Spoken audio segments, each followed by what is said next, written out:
All right, we will now call to order for the Legislation and Rules Committee for Tuesday, January 9th, 2024. Madam Clerk, can you please call the roll? Alderman Narayan. Alderwoman Clark Hubbard. Here. Alderwoman Velasquez. Here. Chair Valmer. President Green. Present. Alderman Narayan. Chair Valmer. We have 3 present. We have a quorum. Thank you, Madam Clerk. I will be acting as chair for this meeting, and I will now entertain a motion for the approval of minutes for the meeting on Tuesday, November 28th, 2023. I move that we approve the minutes from November 8th, 2023. Second. The move has been seconded, Madam Clerk. I'm sorry, I didn't hear the first. I think it was frozen. Who was? Clark Hubbard. Alderman Narayan. Alderwoman Clark Hubbard. Aye. Chair Velasquez. Aye. President Green. Aye. We have 3 aye votes. Thank you, and by your vote, we've approved the minutes. Now on to board bills for review.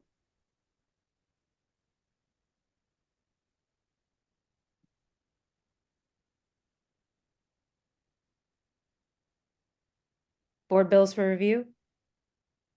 We No. have none. Okay. Resolutions for review.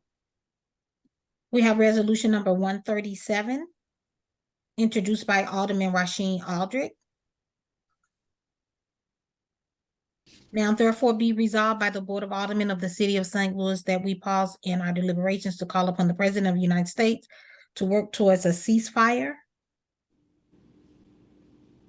Yes, can you go ahead and read the resolution? No, Alderman.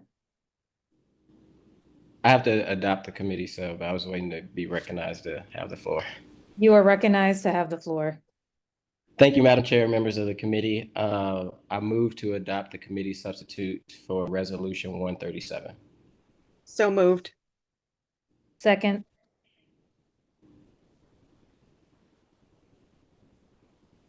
Previous row. Alderman, okay.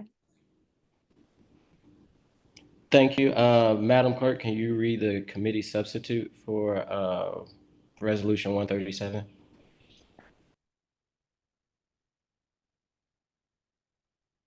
Resolution number 137, committee substitute, calling on the President to work towards a ceasefire in Gaza. Whereas all human life is precious and the targeting of civilians, no matter their faith or ethnicity, is a violation of international humanitarian law. And whereas the temporary truce that came to an end on Friday, December 1st, demonstrated that a negotiated ceasefire is the only way to release all hostages, deliver aid, stop bombing, and save lives. And whereas hundreds of thousands of lives are at imminent risk if a ceasefire is not achieved and humanitarian aid is not delivered without delay, and whereas the federal government holds immense diplomatic power to save Israeli and Palestinian lives and should utilize that power to that effect, and whereas we unequivocally condemn the brutal attacks by Hamas on Israel on October 7th. We also condemn the response of Israel that led to the deaths of civilians, journalists, and healthcare workers. And whereas we deeply regret that military operations have resumed in Gaza, and we reiterate that all people, Israelis, Palestinian, and all others, are entitled to life lived in safety and free from violence. And whereas the City of St. Louis condemns the recent rise of anti-Semitism, anti-Palestinian racism, Islamophobia, racism, homophobia, and xenophobia fueled attacks, in our city and across the nation, including the doxing of elected officials, students, professors, journalists, and others speaking truth to power. And whereas constituents who reside in the city of St. Louis has made very clear that they want to see an end to this violence and want the U.S. to immediately demand a bilateral ceasefire.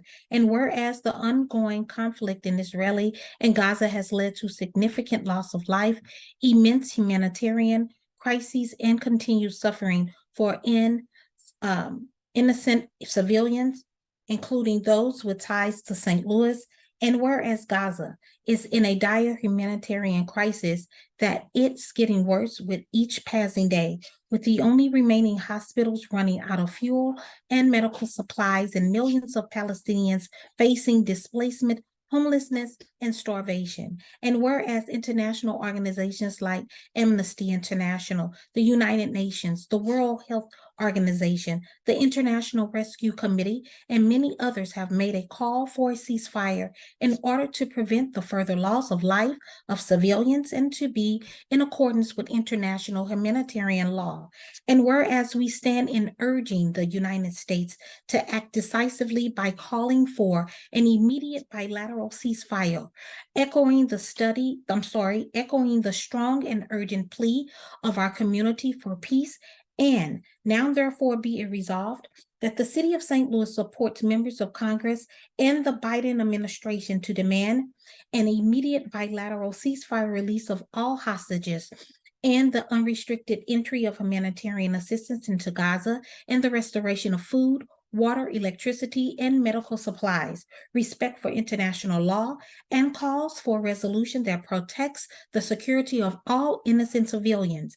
And be it further resolved that a copy of this resolution be sent to the U.S. Senator Josh Hawley, U.S. Senator Eric Schmidt, U.S. President Joe Biden, and U.S. Vice President Kamala Harris, urging them to take immediate action to use their position and influence to end violence. Introduced this 20th day of October 2023 by the Honorable Rasheen Aldrich, Alderman 14th Ward.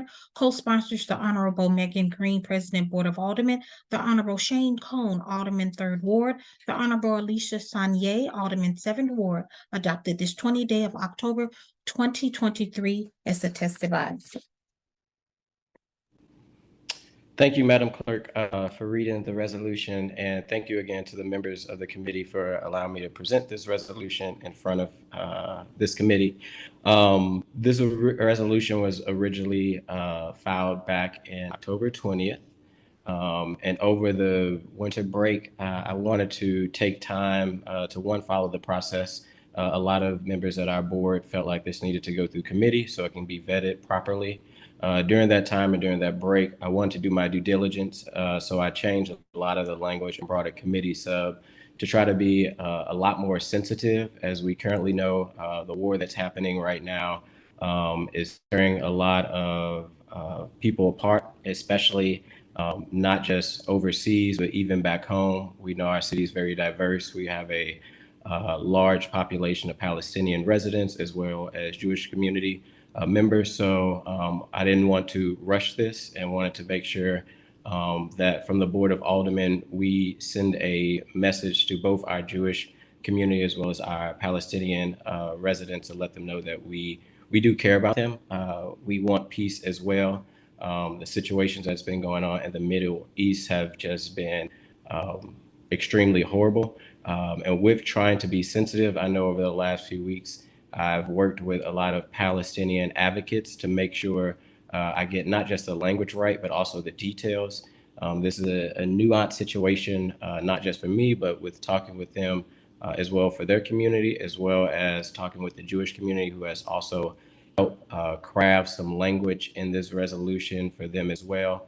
I want to give a huge thank you to, as well as Alderwoman Danielle Velasquez, who is a help with working on this resolution, Alderwoman Ann Schweitzer, who also was a help, as well as President Megan Green, again, to try to be as intentional as possible with not trying to either miss anything, not trying to make sure that we have wordage in this resolution that can do more harm than actual good. While the city of St. Louis may not have the power to send funds and aids like Congress can, I know this situation has been happening, has really rocked our city. We've seen multiple protests from both sides in the city of St. Louis and in the St. Louis region. And as a board of aldermen, I think it's extremely important to let, like I said, our Palestinian community and our Jewish community know that not only do we see them, we hear them, we feel their pain, and from the board of aldermen, that we want to take on the responsibility and also ask for a ceasefire. This has been an ask that has come from many members of Congress. Many different municipalities across the U.S. have asked for a ceasefire. Many organizations on both sides with proper wording that have asked for a bilateral ceasefire. And I just wanted to, again, thank especially my Palestinian advocates as well as the Jewish community for helping me during this process to make sure we get the right wording to ask for a ceasefire to bring peace to both sides. I know we have a lot of people in the attendees section, so I won't talk as long. And with that, Madam Chair, I will close for the moment. Thank you, Alderman Aldrich. Before we move to public testimony, I just want to ask the committee members if they have any questions. President Green, any questions for Alderman Aldrich?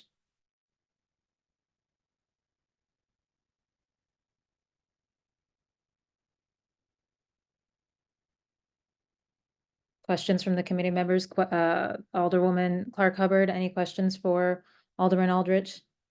Thank you so much, Madam Vice Chair. I don't have any questions at this time. I would like to offer my commitment to Alderman Aldrich for the work that I know I've not just heard about, I've witnessed him do on communicating. Again, like he stated, on both sides of this, especially at a time now with everything he's personally going through. And I think that we need to acknowledge and hold space for that as well. So thank you, Alderman Aldrich. I don't have any questions right now. I'm absolutely here to listen to the testimony and then be ready to vote on this in the end. Great. President Green, any questions before we move to public testimony?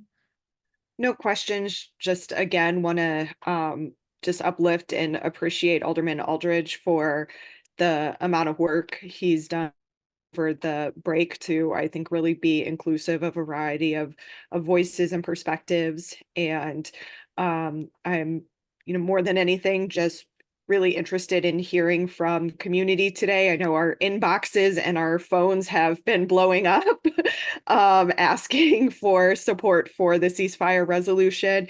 And so I'm really happy that we can give a platform today to community members to say what they need to say on this issue. So thank you. Great, thank you. So with that, we're going to now take public comment on Resolution 137. I know for the public, we got started a little bit late. So we're going to end this meeting by 6 p.m., which means that we're going to take a vote by 5:55 p.m. I know that, so hopefully we can get everybody's comments in. Each person will have the opportunity to speak for 2 minutes and address the committee, just sort of public housekeeping notes. As I think you heard from my colleagues that the committee's here to listen to your testimony. You're addressing remarks to us. So even if you ask questions, just how protocol goes, we won't dialogue between, we'll address any questions if that happens after public committee or after public testimony. And then we'll alternate testimony between folks that are for or against the resolution. That's just how it works. So please make sure to state your position so the clerk knows the order in which to call. And thank you all for being here. I'll echo President Green and saying I know that folks have been engaged in wanting to hear from the board on this topic, and that's what we're here to do today. So with that, I will hand it over to Madam Clerk, and we'll go from there. Okay, everyone who is speaking, can I please see your faces? I will have to swear you in. Okay. If you could please raise your right hand.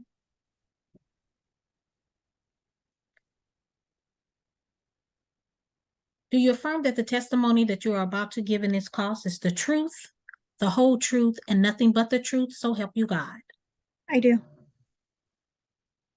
When you get ready to give your testimony, please introduce yourself, your first and your last name. Okay.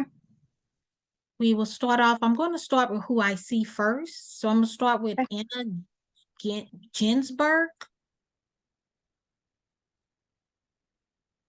Yes, that is correct. Thank you to the committee and Rasheen Aldridge. I am sending love and healing for your mom. My name is Anna Ginsberg. I live in the 4th Ward. I am Jewish. I am a CRC member, and I come from at that Central Reform Congregation. I come from an ardent Zionist family. The level of death and destruction that Israel has rained down on Gaza is unbelievable, almost unfathomable. 2% of the population dead, 90% of the homes destroyed. Imagine if that was St. Louis. Our tax dollars are paying for this. So support this resolution. Most people in this country support a ceasefire. Most people in the world, most countries in the world support a ceasefire. This is an easy thing to do, and I hope the committee will vote for it. Thank you very much. Thank you. I see. Just one note before you call the next person, Ms. Ginsburg, you did it, but if you could state your ward, what ward you're in as well, that's helpful for all of us. She said she was in a 4th Ward. Okay. Thank you so much. I see Mr. Michael Berg. Yes, thank you. My name is Michael Berg. I live in the 4th Ward, formerly 24th Ward in Dogtown. I am a member of the Jewish community, and I support this resolution. There's a genocide happening right now. Israel is doing the genocide with American arms and American diplomatic support, led by our President Joe Biden. This is wrong, and it's a continuation of 75 years of Israel's ethnic cleansing of the Palestinian people from their land and their homes. It's terrible what's happening in Gaza. In the middle of a genocide, we have to say something and do something to stop it. As a child, as a Jewish child, I was raised and continually taught never again. And never again should be never again for anybody. And we are beginning again in Gaza in the name of the Jewish people and with American arms. And I am happy that the St. Louis Board of Aldermen is responding correctly and putting out this message to say, we cannot continue. There needs to be a ceasefire. This has to stop. Thank you. Thank you. Next, I have Miss Anila. Anila, I need your last name, please, and your ward. Yes, Anela Barbanel. Could you spell that for me? Sure. Barbanell.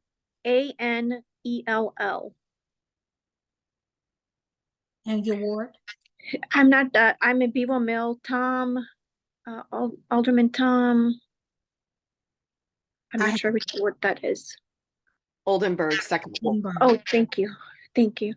Well, thank you, everyone, especially the alderman and president and everyone here for doing this. I am a genocide survivor. I'm Bosnian Muslim. My last name is not. It's Jewish. My soon-to-be ex-husband is Jewish and Christian. There's PTSD in the Bosnian community. I am here as a mother, as a genocide survivor, as I support ceasefire, and have been walking, talking, protesting, boycotting, calling since the beginning of October. People, Muslim and Jewish people don't hate each other. What's being pushed onto people in Gaza and Palestine and people that are being used to do it is wrong. I fully believe that if people would be left to themselves, there would be peace and if those that have bad intentions would stop giving weapons. As someone who survived 18 months of airstrikes in Croatia as a child, my heart breaks for every child that shakes right now. I was also hungry. I didn't have water. Our electricity and water were controlled. And it's not okay. It's really not okay. But everything that these kids are feeling right now, we've experienced. There's a large Bosnian community that is, again, having PTSD right now. We don't have appetite because we know what it's like. And when our government came and asked for help, we were given an embargo. So we couldn't even get any sort of help. On top of it, we were prevented from helping ourselves. I would really like you to pass this and help save lives. A child is killed every 10 minutes. I wish peace to everybody, and I feel that everyone deserves that, regardless of the color of their skin or their religion. Thank you. We have next Miss Sandra Tamari. I hope I pronounced it correctly. I'm not sure. Thank you, Sandra Tamari.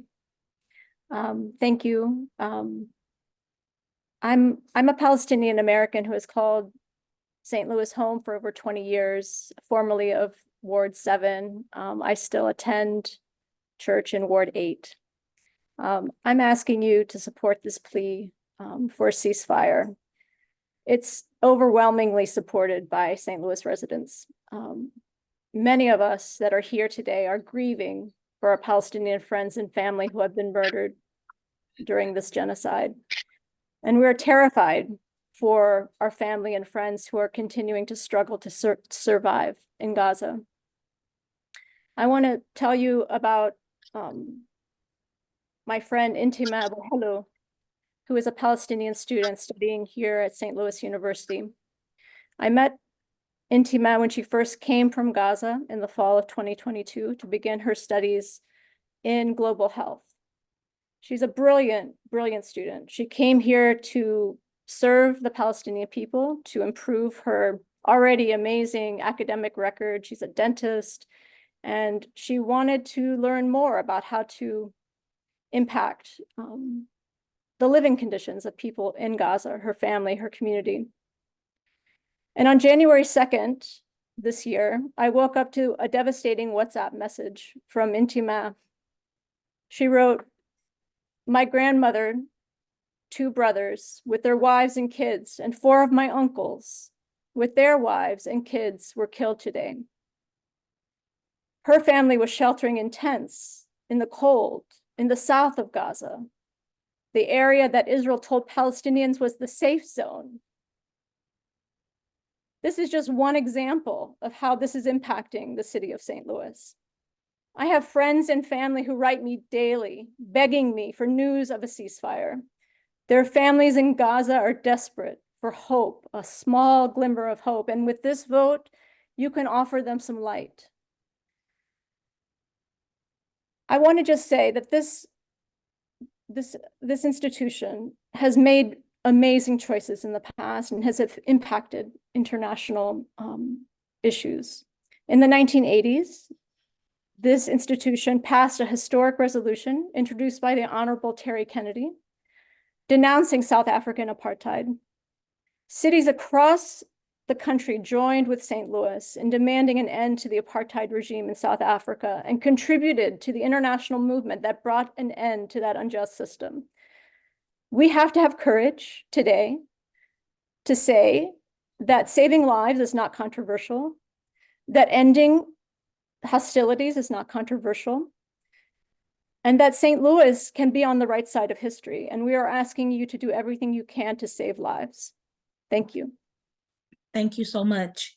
Up next, we have Mia Solomon. Before Ms. Solomon speaks, just one quick thing, Clerk Heggs. I think maybe some new folks have joined and raised their hands, so when the appropriate time is just make sure what we include them. Yes. Once I get the ones that I swore in already, then I'll get the rest of them. Okay, thank you. Thank you. My name is Mia Salamoni. I'm a constituent of the 6th Ward. I'm an American Jew, an active participant in the Matovu community, which is a Jewish space in the 7th Ward. And I'm a human who's just deeply disturbed by the humanitarian crisis in Gaza. And I ask that you support Resolution 137 for a permanent ceasefire. I mourn for the more than 23,000 lives lost already, so many of them children. There's no military solution, and more death cannot end this conflict. No peace can be created from the devastating massacre of civilians. We must work towards a political solution that prioritizes safety and justice for all, and a ceasefire is a critical first step. Cori Bush, as we know, has led the call in Congress for a ceasefire, and now over 60 members have joined her, and many other cities have passed these resolutions. So I urge you to join the chorus of leaders on the right side of history. Thank you. Thank you. We have now Miss Jada. Jada, I will need your last name and your ward. Thank you. Hey, yeah, my last name is Peten, P-E-T-E-N, and I live in Ward 8. But yeah, I'm demanding that the St. Louis Board of Aldermen not only support this resolution for a ceasefire, but also to call for an explicit end to the occupation of Palestine, point blank, period. I think we have to be very clear about like our obligation in St. Louis and the US to name how like state violence affects us here in St. Louis and how that connects to the state violence that Palestinians are facing as a direct result of Israel that is funded directly by our taxpayer dollars. As we've seen with like murders of Mike Brown, Isaiah Hammock, Kiki Haring, all of whom were murdered by by police officers, either in the county or in St. Louis City. This is similar to the state violence that Palestinians are facing as a result of a genocidal occupying force on their land. And this is very localized. Like we know St. Louis has a lot of Palestinian folks as a result of like their displacement and being forced off of their lands. And so I think it's very clear that like we should call not only just for a ceasefire, but also name the ways in which state violence is affecting, how state violence affects Black folks here in St. Louis and how that's affecting Palestinians as well. I think I also want to lift up the political prisoner ask that was in a previous version of this bill, but bringing that back to the forefront. Like we need to demand that Palestinian political prisoners are released, like every single Palestinian political prisoner. And I think we also need to name that we should not condemn Palestinian resistance, in which one of the whereas clauses seeks to condemn Palestinian resistance. And I think that we should be clear that like oppressed and colonized folks across the world have the right to exist and have the right to resist in the ways that they see fit to get all colonizing forces off of their back. And we should be in support of that, especially being in St. Louis, where we're used to tussling with our own forces, especially the STL police force. So yeah, I would just like to call on y'all to not just support the ceasefire resolution, but to even go further in calling out the occupation of Palestine.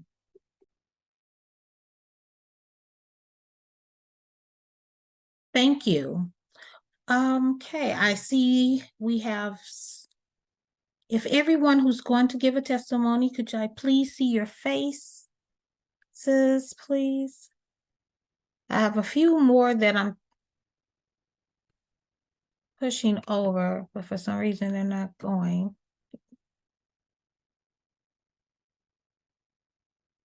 One moment.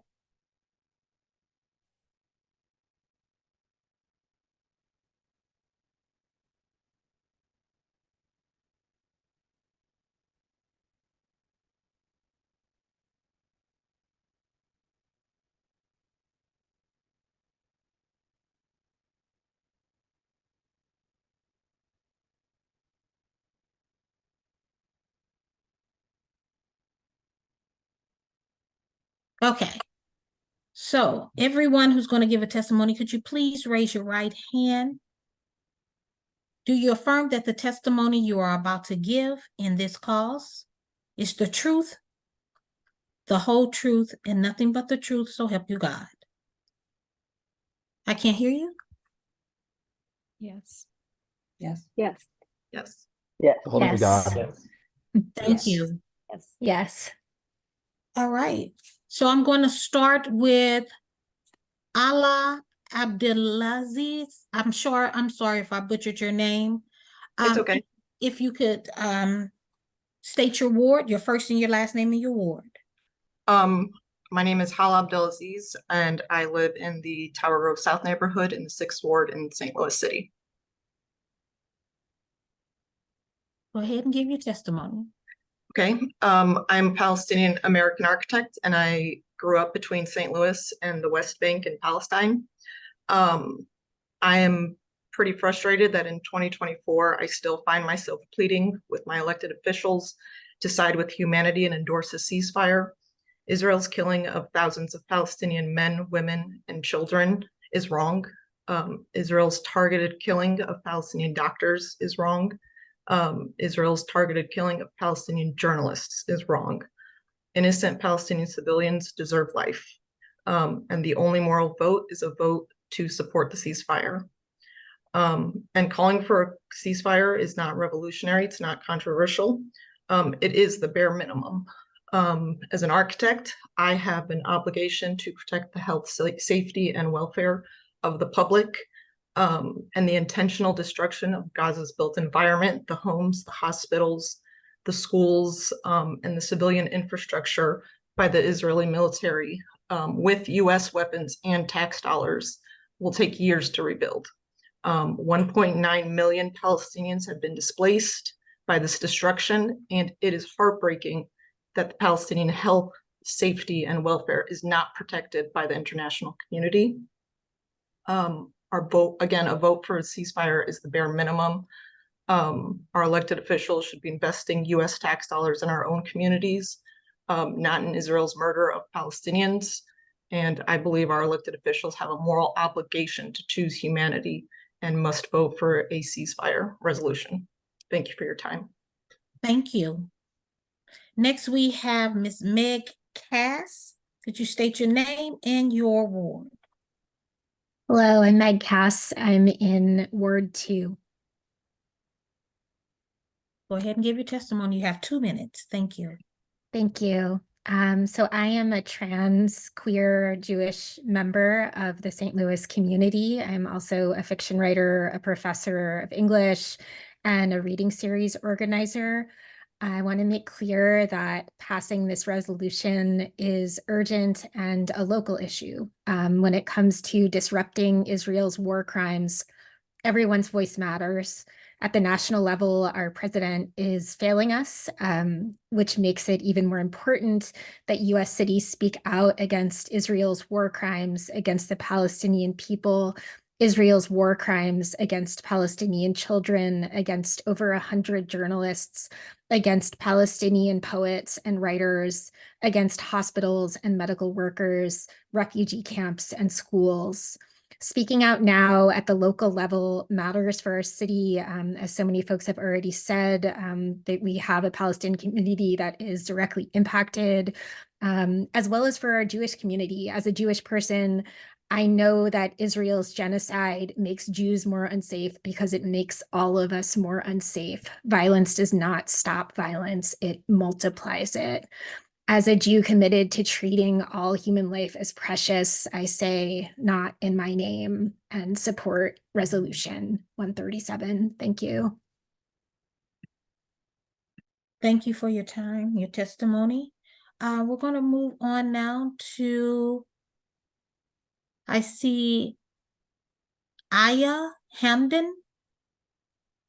Hi. Hi. Hi, everyone. My name is Aya Hamden. I'm a resident of Ward 4, and I'm a recent graduate from Washington University in St. Louis.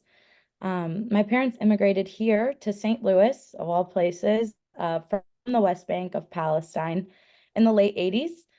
They left their homes, their entire families, and the entire world as they knew it to give me and my siblings a chance at a life that they never had the opportunity to live for generations because of Israeli occupation, war, and apartheid for over 75 years. And the American dream is dead. And to say that this is not a St. Louis issue is repulsive, ignorant, and delusional. Our beloved neighbors, Boeing, send the very bombs that kill my Palestinian brothers and sisters in Gaza. Our hard-earned tax dollars are funding this genocide led by President Genocide Joe. The blood of over 30,000 and counting Palestinians are on his hands. Most of my family remains in the West Bank, including my niece and nephew, where the Israeli offensive forces and settlers increasingly are inflicting violence and war crimes on Palestinians, and they always have. And we live in a constant fear for our loved ones. And I speak for all of my Palestinian family, and I speak for what is left of humanity, that we are so tired of begging for life and begging for America to see our lives as valuable and worthy. This ceasefire resolution is literally the bare minimum. End the occupation now and free Palestine once and for all. Thank you so much. Thank you. I have Jada. If you could give your first and last name and your ward. Jada already testified. Okay. Yes. I see Wendell Rubenstein. Hello. Yeah, Wendell Rubenstein, Ward 7. Go ahead. Great. Hello. So my name is Wendell. I'm Jewish. I've lived in Tower Grove East for the past 5 years. And I'm testifying before you to urge you to support this resolution calling for ceasefire in Gaza and Israel. As many people mentioned, since October 7th, Israel's killed over 22,000 Palestinians in Gaza, and 80 to 90% of Gazans are now displaced from their homes. Earlier this week, The New Yorker reported on the catastrophic level of hunger in Gaza, with Gazans making up 80% of the people currently experiencing starvation in the entire world. This is clearly a textbook case of genocide, and as American citizens and taxpayers, our government is politically and financially supporting this atrocity, so we have a moral obligation to speak up. For example, it's estimated that over $5 million in federal tax dollars from St. Louis City residents go towards funding the Israeli military every year. I also wanted to say a couple things as a Jewish person, since I know it's possible for disingenuous claims about anti-Semitism to be used to attempt to block this resolution. And I guess just to be blunt, murdering 10,000 Palestinian children in 3 months does not make me any safer as a Jew. It does not make any person on this planet safer or better off. And I reject as ridiculous any claim that supporting or staying silent about this genocide helps combat anti-Semitism. And I know that true safety and liberation for Jewish people is fundamentally bound up in dismantling anti-Black racism, homophobia, imperialism, Islamophobia, and all other systems of oppression, because none of us are free until all of us are. I reject the politics of fascism, isolation, division, and fear-mongering, and embrace solidarity and community, and I hope you all will too. What is happening in Gaza before our eyes, it's really truly happening, and it could not happen without the full support and might of our American government backing and enabling the Israeli regime. This is a which side are you on moment in history. So with that being said, I strongly urge you all to support Resolution 137 and vote for its approval. And thank you very much. Thank you. We have Keith Rose. Good evening. My name is Keith Rose. I use he and they pronouns, and I live in the 6th Ward. And I wouldn't be speaking in support tonight. So here we are on January 9th. And I want to just take us back to after the atrocities of October 7th. I went to Washington, D.C. with about 1,000 people, and 500 Jews and supportive Christians, righteous Jews, went into the US Capitol building and did the first ceasefire mass civil disobedience. And at the time when that happened, this protest of 500 Jews, 300 stayed and got arrested in righteous civil disobedience, led by more than a dozen rabbis from across the country.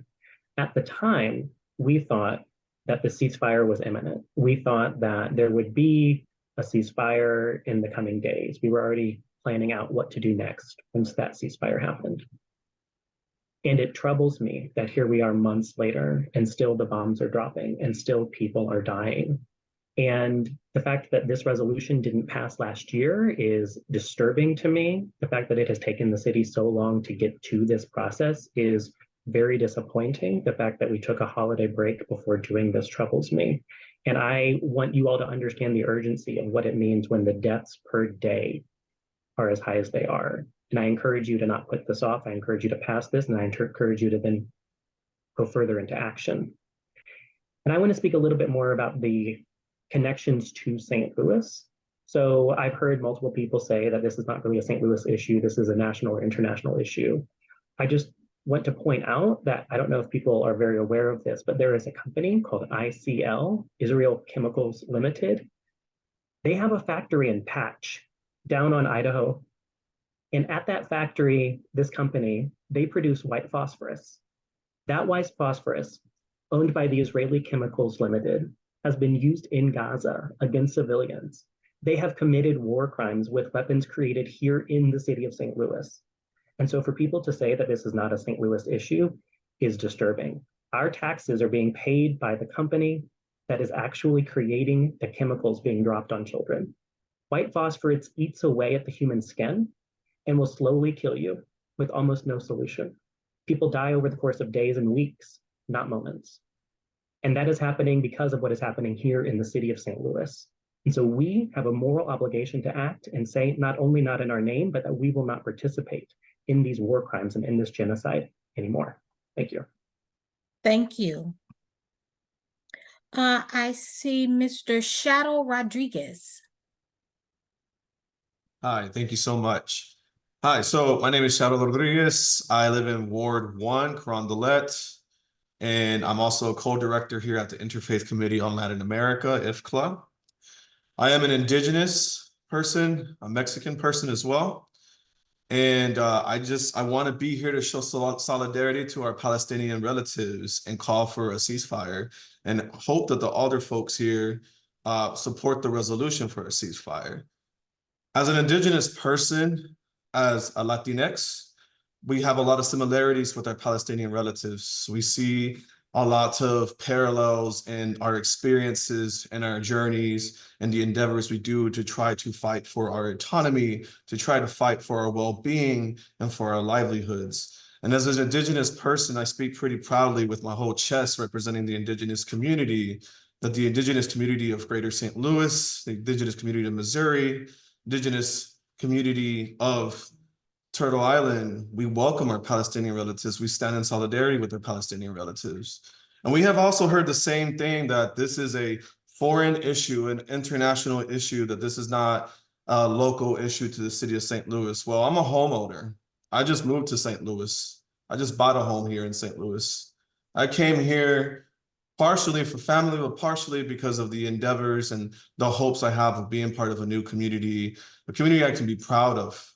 And knowing that my tax money, the taxes that I pay as a person who works here in St. Louis, person who owns a home here in St. Louis, knowing that my tax money is being used to commit genocide, as a victim, as a survivor of genocide myself, both from my indigenous ancestry and also as somebody who lived in a conflict zone in northern Mexico, who came here for a better opportunity in life.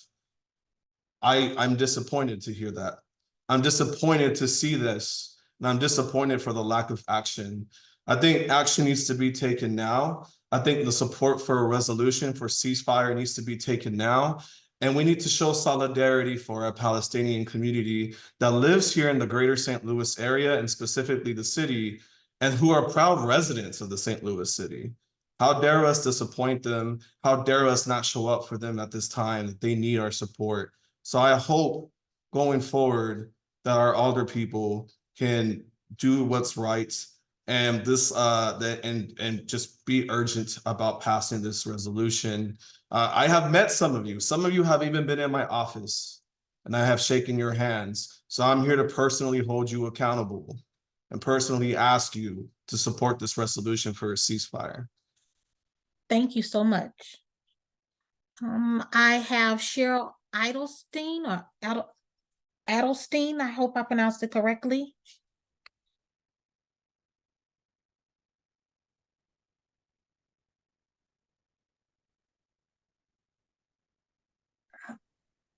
Hello? We can't see you. Yeah, I'm not sure how to make you see me, and I did put my hand down. I'm not going to speak at this time, but thank you for calling on me. Thank you. We can move on to Nida or Nita. If you could give me your first and last name and your ward. Hi, my name is Nita Mouton. I do not live in a ward. I live in the county, but I do work at WashU in the city. Could you And spell I your last am name for me, Miss Nita? Could you spell your last name? Mutan. Thank you. No problem. So I'm here today in support of the ceasefire resolution. My testimony is a little bit more personal. So I just want to tell you a little bit about me. I am a second generation Palestinian American. I was born and raised here in St. Louis. You know, I grew up loving the Cardinals like every other American kid. I said the pledge before school every day. I also grew up learning how to, you know, dance Zebka, which is a Palestinian dance. I spoke Arabic. I attended the mosque for religious occasions and holidays. And I'm highlighting these facts about me to preface my statement, and I'm hoping you keep it in mind as I share my testimony, because too often Arabs and Palestinians and Muslims were cast as the other, with people even demanding our deportation despite us being citizens, you know, especially when we use our voice to protest injustice in the country where we were raised. So to continue, I lived in Palestine during my senior year of high school. I witnessed the inequities of the occupation. I lived in my family's West Bank village where we could see settlements around us. And I saw the border wall when we first entered. I saw all the checkpoints and the outposts that were set up to surveil my people and control my people. Access to clean water was not always easy. You know, there were always outages so that the water could be diverted to settlements. There were power outages. And these are just a few of the instances of the inequalities that Palestinians face on a daily basis. And when I was living there, you know, we often heard in the news about confrontations between Palestinians and settlers or with soldiers. And oftentimes this would result in the restriction of travel and just generally making life harder for the Palestinian, you know, population that's living there. As someone raised in the US, despite hearing about this all my life, it's very shocking when you go there and you witness it yourself. It's not something that you can just get used to. And I had it easier having an American passport, but American passports are not protecting those Americans who are still stuck in Gaza. There are currently 300 or so Americans that are still stuck in Gaza that are trapped under bombardments, starving and hungry. And they are not getting any aid whatsoever, at least not that is substantial for what they need. My family in the West Bank is facing settler violence on a daily basis at this point of time. Settlers are entering our village every single day. Some of my relatives in Gaza, they have been martyred. In the eyes and faces of every person I see in those videos, I see myself, I see my family, and I know that I avoided that because I was lucky, but that could have easily been me in their shoes. So when you think of this as a non-local issue, this is something that all of the Palestinians in your city and your county are feeling. You know, I see the diversity in this panel, and I know that, you know, maybe not everyone can identify with the videos, but nobody wants their own people to be targeted because of their culture or where they were born or who they are. The US is supposedly a melting pot of immigrants from different cultures, and Palestinians are not excluded from that. I am a St. Louisan, I'm a Missourian, I'm an American who has voted for the president, and I am a Palestinian. I demand a ceasefire for my people, an end to the occupation, and for my council to do what is right for humanity and vote for a ceasefire. Thank you. Thank you so much. I see Alejandra. If you could state your first and last name and your ward for me. Yeah, Alejandra Uchital, Ward 6, Spell your last name for me. UCHITE. And what's your ward? There's three more, it's LLE, the last three letters of my last name. Okay. Ward 6. Thank you. Yeah, I'm here to speak as a Jewish resident of St. Louis City. It's been really, really disappointing to see that the Board of Aldermen has not yet called for a permanent ceasefire. And I think it's imperative that they do so as soon as possible. St. Louis is home to thousands of Jews and Palestinians alike, and the board's inaction puts us all in danger. And I reject the notion that St. Louis has nothing to do with the war on Gaza, with all of our tax money going to Israel's weapon funds each year, money which could be going to our city's residents. And I really urge the board to hear the calls of the thousands of St. Louisans who have been turning out on the streets for months now, calling for a ceasefire. And we really need to be joining Chicago, Atlanta, Akron, Wilmington, and Rhode Island, several other cities in Michigan to call for a permanent ceasefire. The safety of our Palestinian brothers and sisters in Gaza and in St. Louis and everywhere else in the world hinges on cities like us pressuring leadership in Washington to heed the call for the ceasefire that we know now a majority of voters in the US want. And I want to echo Jada's calls earlier that this resolution should also include calls for an end to the occupation of Palestine and should not be talking down on any resistance efforts by the Palestinians, as they have a international right under international law to resist the occupation. And Zionism puts Jews all over the world in danger, in St. Louis and everywhere, and is harming Palestinians every day, and it is not keeping any of us safe. Neither is Israel. And the actions of the Israeli government are endangering everyone right now. So I really want to urge the Board of Aldermen to do the absolute bare minimum in calling for a ceasefire right now. Thank you.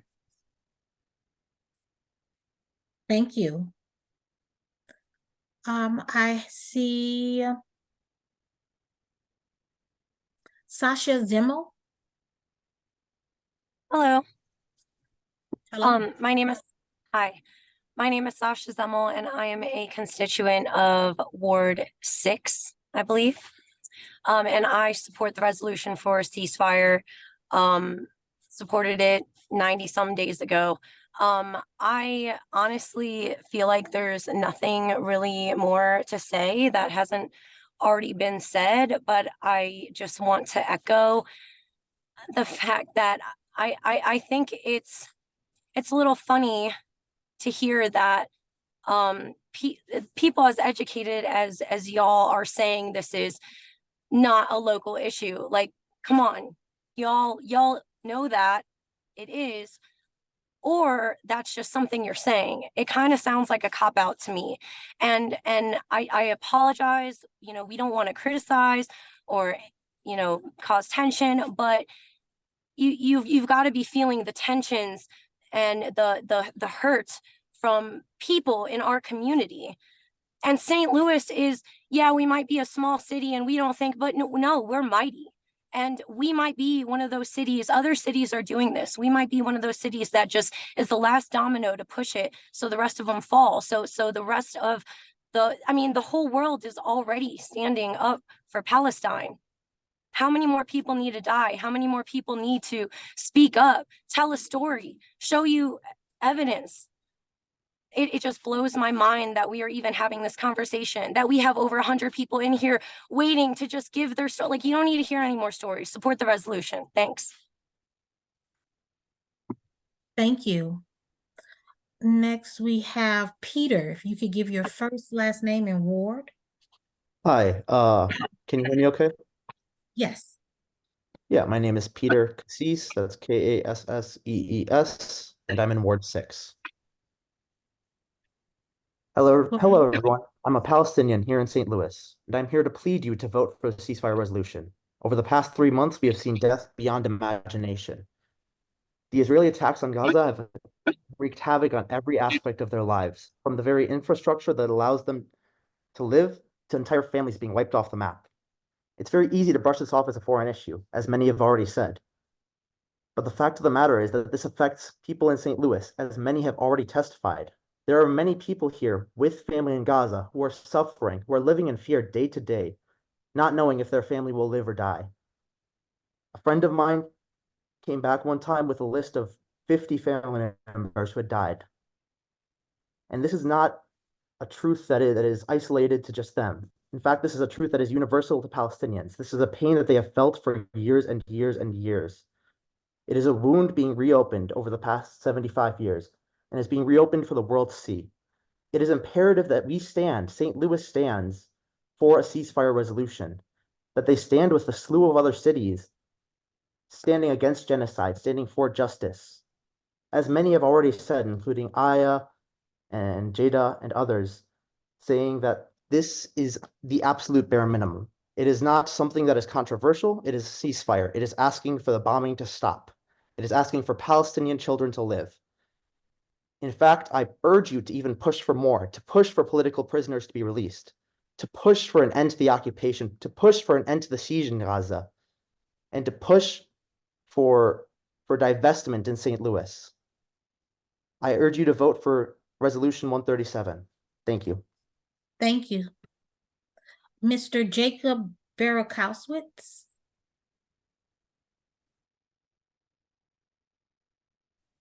Hello. My name is Jacob Berkowitz. I'm a Jew who was raised in St. Louis. I grew up going to Central Reformed Congregation in the Central West End. I've lived and worked in the city for the majority of my adult life. I currently work in Ward 11. In the past 3 months, we have seen over 23,000 Palestinians killed by Israel, including 10,000 children, hundreds of journalists and healthcare workers intentionally targeted.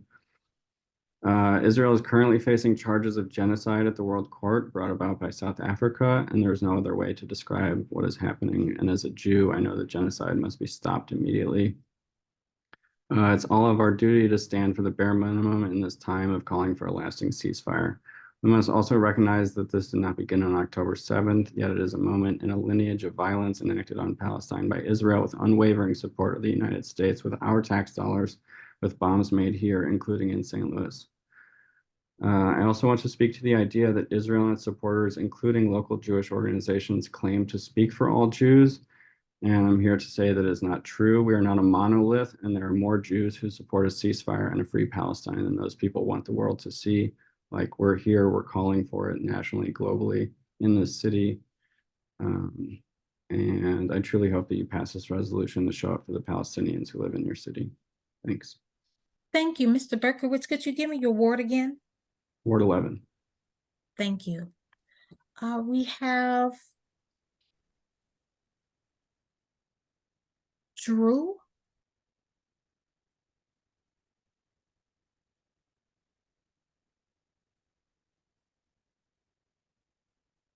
Drew, are you still there?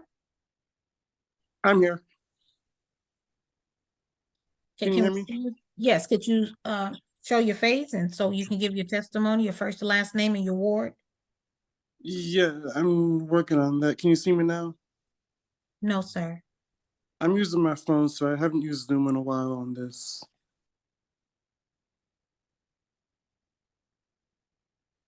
Chair Velasquez, did you want him to go ahead and give his testimony without seeing his face, or? Hey, Drew, Mr. Can you work on finding the camera and then we can come back to you?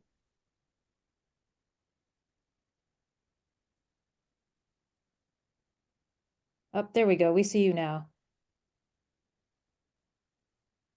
But you're on mute. Derek, I'll unmute him. There you go, Mr. Drew. Thank you. Last name? I'm Drew Falvey, Falvey. I am a constituent of the 9th Ward under Michael Browning. I would like to speak as a person who knows a thing or two about being oppressed. As a person who's been raised in an all-white family, as a person who's been raised in a church and everything else. I believe that those who are oppressed should be free. I believe that I see a similar recognition between Ferguson as well as Palestine. Palestine has been there for us when we went through Ferguson. It's time for us to be there for Palestine. No more messing around. We're at over 300,000 Palestinians dead. How many more need to die? We're facing our own genocide here in St. Louis. I won't speak on that right now, but the genocide happens all around the world. Don't forget about Congo as well. No more playing around. Pass the resolution now. You know who you are. Thank you. Thank you. Kalia Edwards. Hello, my name is Kalia. I am a resident of Ward 3. I'm also a born and raised St. Louisan, here calling on the Board of Aldermen to support the ceasefire resolution 137, a permanent ceasefire. I am just speaking on behalf of my own life experience as a born and raised St. Louisan. I'm just reminding the board of what it was like to have lived in St. Louis during 2014, to have seen low-scale military occupation in our own home. And I'm saying this not as someone who lived in Ferguson, Missouri during 2014. I'm saying this as someone who lived in St. Louis City during 2014. So I remember the mornings going to school, what it was like to wake up and see the military tanks and see the military police with their large guns in our city. And so I can't imagine what our brothers and sisters in Palestine have been experiencing. I started supporting the Palestinian cause when I learned about it in 2017, actually, and learning about the genocide of Palestinians in 2017. And so, yeah, this is not, I want to repeat the calls from other people who've been mentioning. Yeah, this did not start on this did not start on October 7th. This has been an ongoing thing, an ongoing fight that St. Louis has been deeply connected to, even if we haven't always realized it, right? And so currently in this moment, 500,000 of our St. Louis dollars are going to fund this genocide and going to fund this current occupation and this current the fighting that's happening, and so support Israel in that. And so, yeah, I definitely want this ceasefire resolution to go forward and to let St. Louis know that like what we do matters, the decisions that we make matter, and to urge on us all to be on the right side of history here in this moment. Thank you. Thank you. I see that we have 4 new panelists that I just brought over.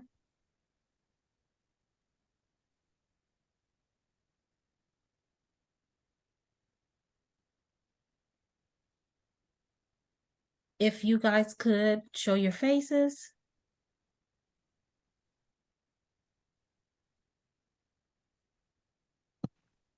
Okay. Looking for one more. Miss Nancy Lisker. It looks like they're still over on the participants or the attendee side. I'm trying to get her over. She's not moving.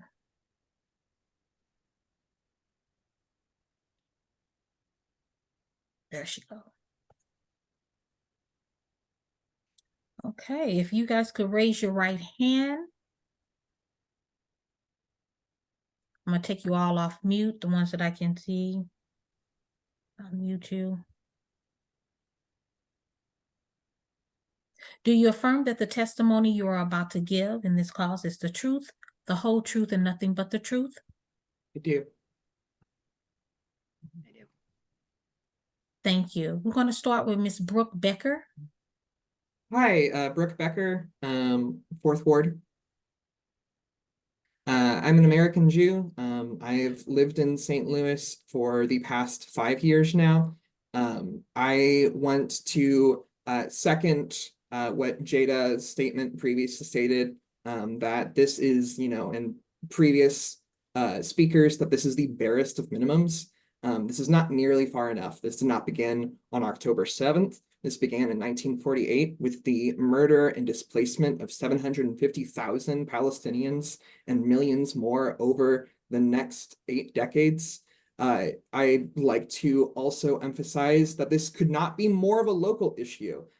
Just down within a 20-minute drive at maximum from anywhere in the city, you can go to Boeing, where there was smart bombs dropped on the Jabalia refugee camps and many other refugee camps across Palestine, specifically produced here in St. Louis. And I would like to also emphasize that Bloomberg has reported on more than one occasion about accelerated orders specifically from Boeing's factories in St. Louis to Israel within the time span of this escalated genocide. So while there's been further delay from city council, they have not been delaying. They have been amping up the murder and genocide and bombing and escalating production here in St. Louis at Boeing's factories. This is a moral obligation to speak out and to condemn this, and to not condemn the resistance of a continuously genocided and occupied populace in any means necessary. Zionism does not make me safer as an American Jew. It does not make any Jews anywhere in the world safer. It actually makes us significantly less safe. And it is not a representative of my Jewishness or my family or history. I can see the rest of my time. This is a moral obligation to do this in the barest of minimums. Thank you for your testimony. Victoria, could you state your first, last name, and your ward for me?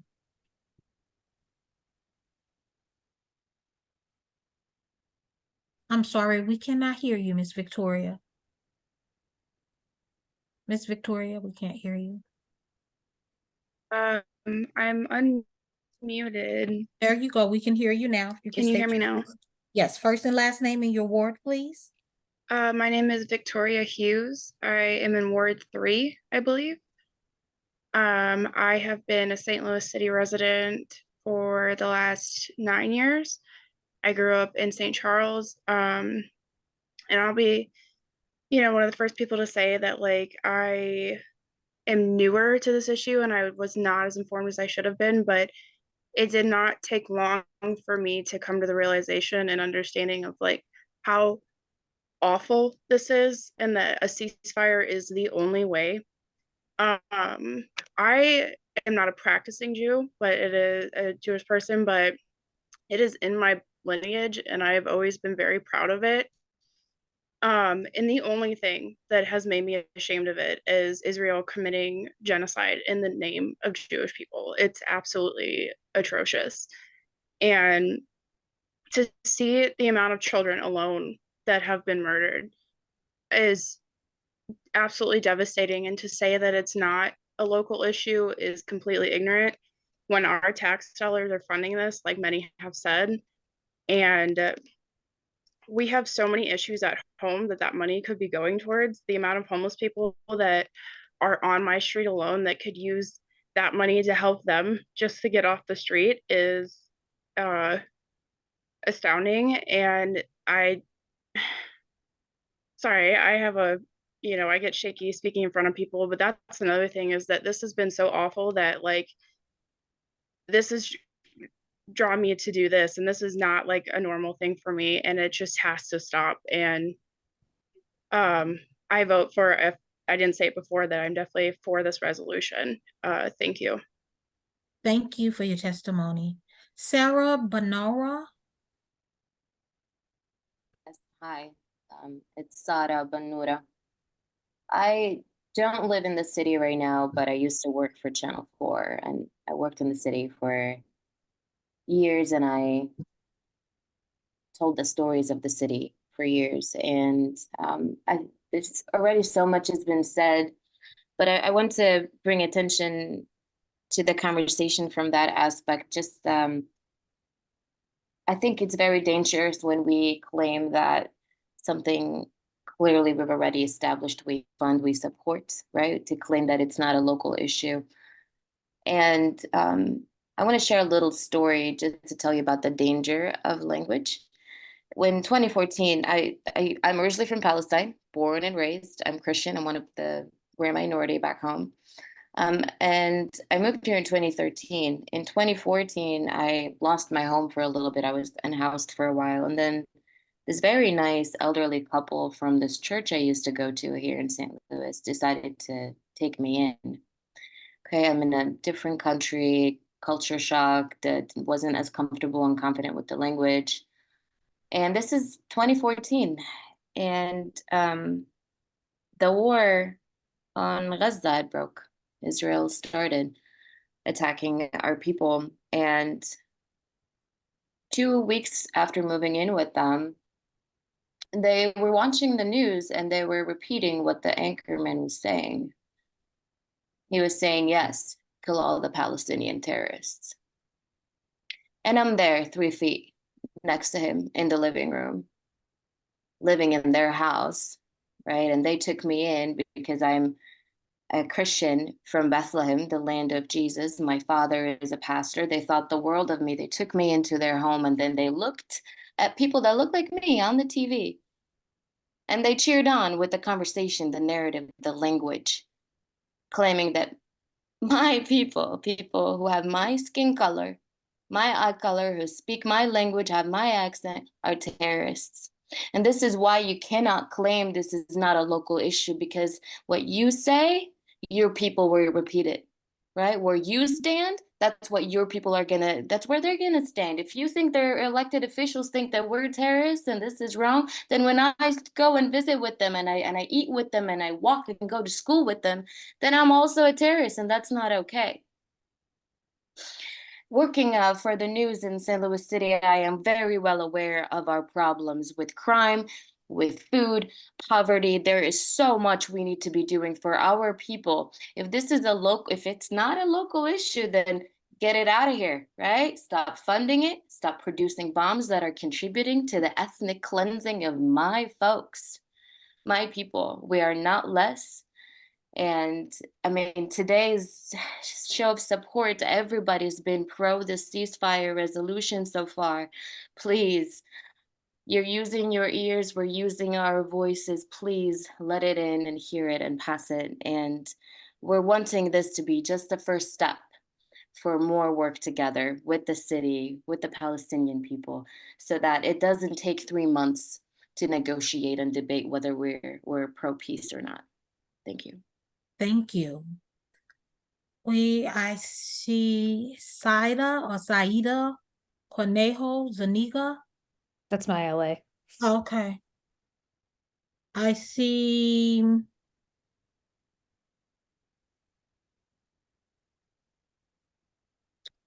Amna. Amna Zahrani, yes. Did you want to give a testimony? Yes, I cannot seem to make my camera work, so I apologize.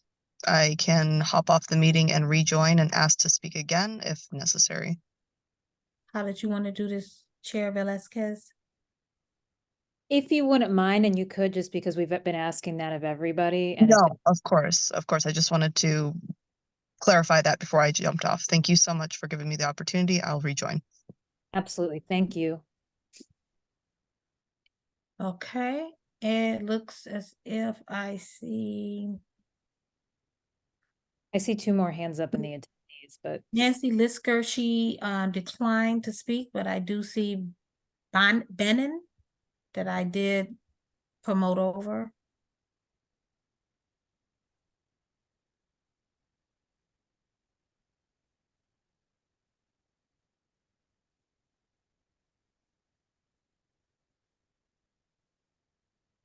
Benin, could you raise your right hand for me? We can't hear you. I'm sorry. Oh, yes, There we go. Do you affirm that the testimony you're about to give in this cause is the truth, the whole truth, and nothing but the truth? So help you God. I do. Miss Nancy Lisker, I see you're there. Could you raise your right hand for me? Aura, there's one more who just raised their hand on the other side if you want to. I see it, Miss Rachel Brown. Amna is back. Miss Amna is back as well. Okay, let me get her in.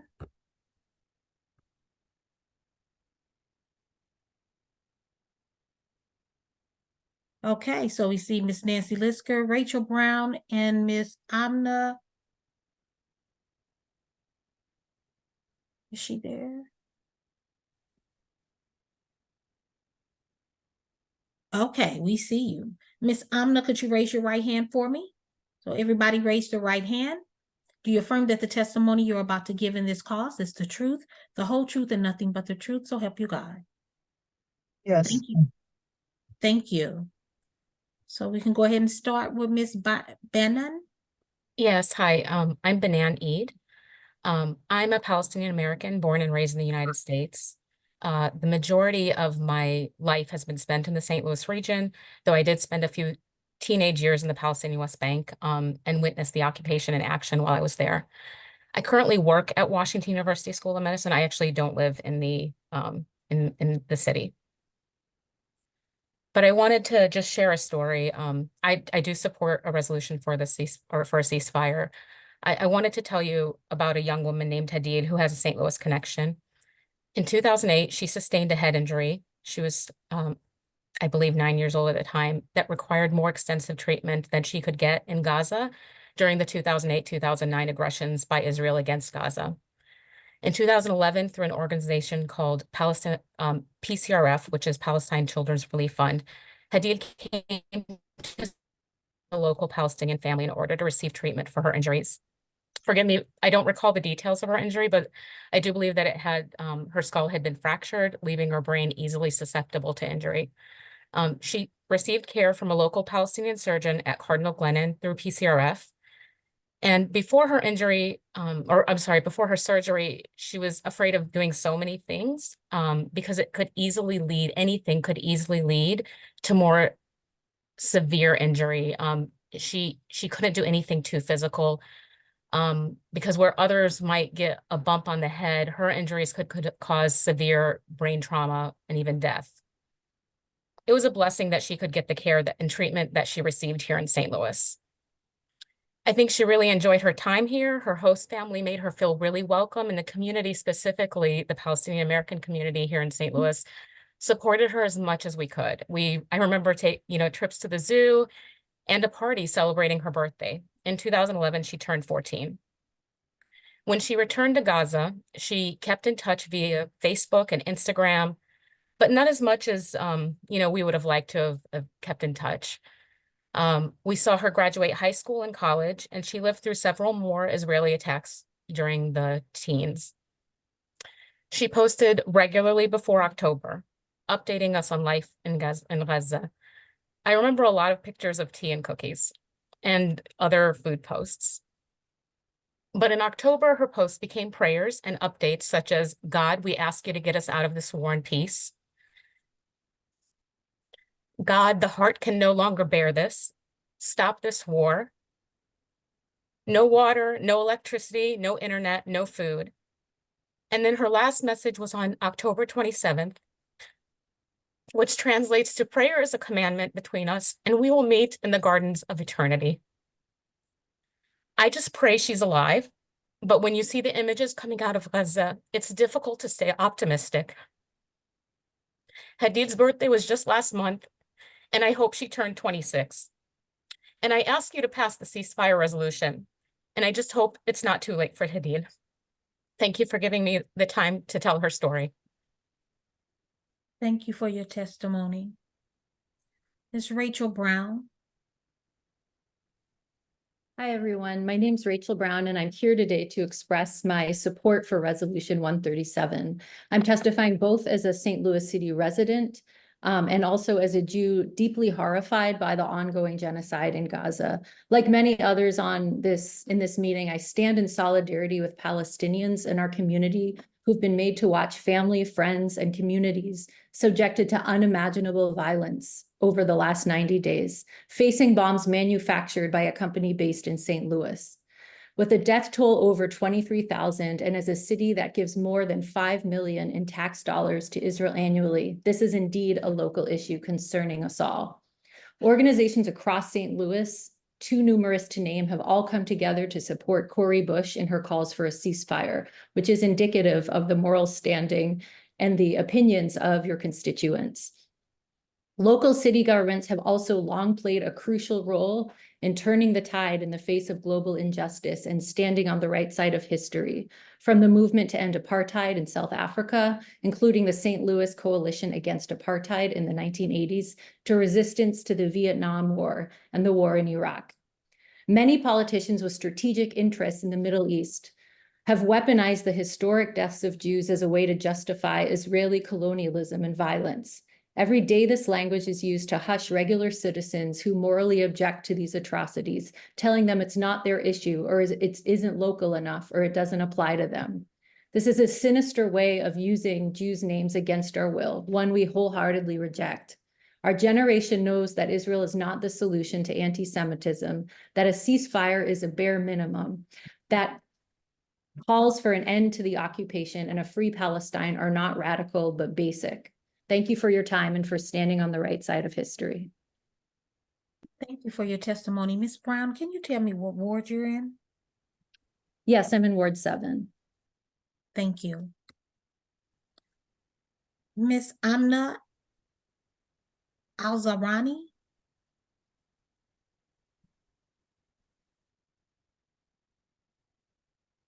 Can you hear me? Can you hear me? Yes, we can. Okay. My name is Amna Zahrani. I work in Ward 6. I am Saudi Arabian. I moved to the United States in 2017. Or you can And drive here. And we I'm can sorry? here. I'm sorry?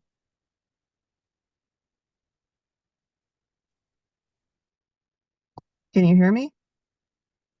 Yes, Yeah. I think someone got unmuted. Okay, but you can still hear me right now? Yes, we can. We can see you too. I'll restart. My name is Amna Zahrani. I'm a dual citizen of Saudi Arabia and the United States. I moved here in 2017. The reason I'm speaking is because I moved to St. Louis in 2021.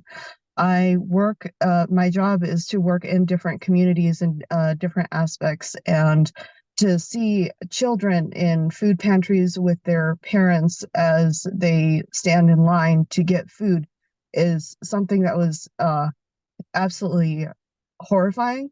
I almost couldn't finish the first day that I volunteered through my job at a food pantry, just because I was so struck by what is going on in the city.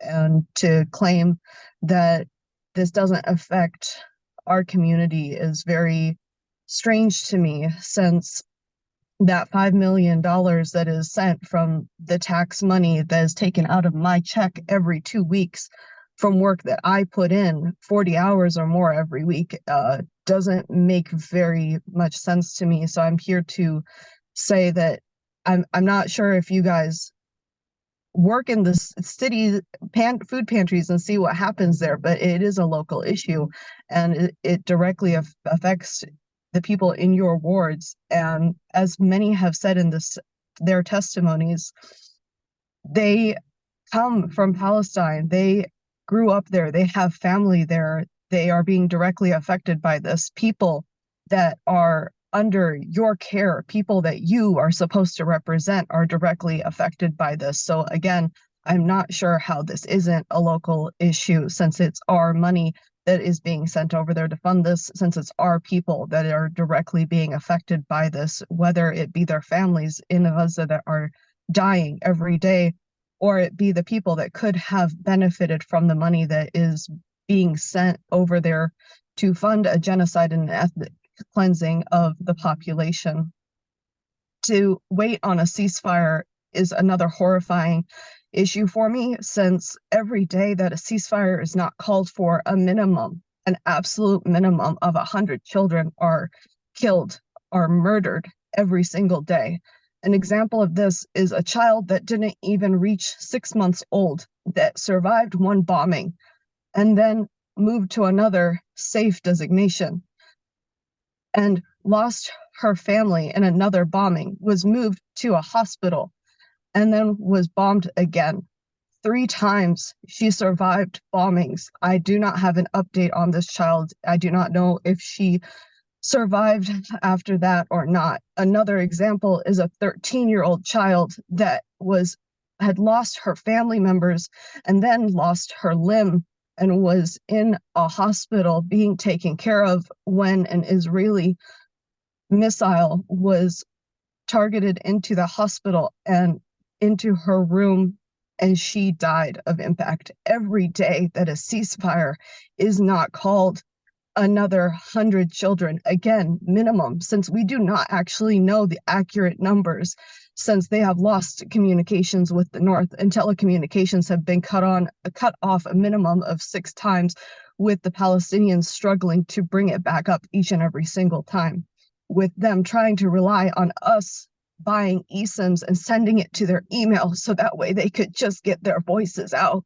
so that way they could beg for us to reach out to our representatives and do something for them, since no one else will and no one else cares.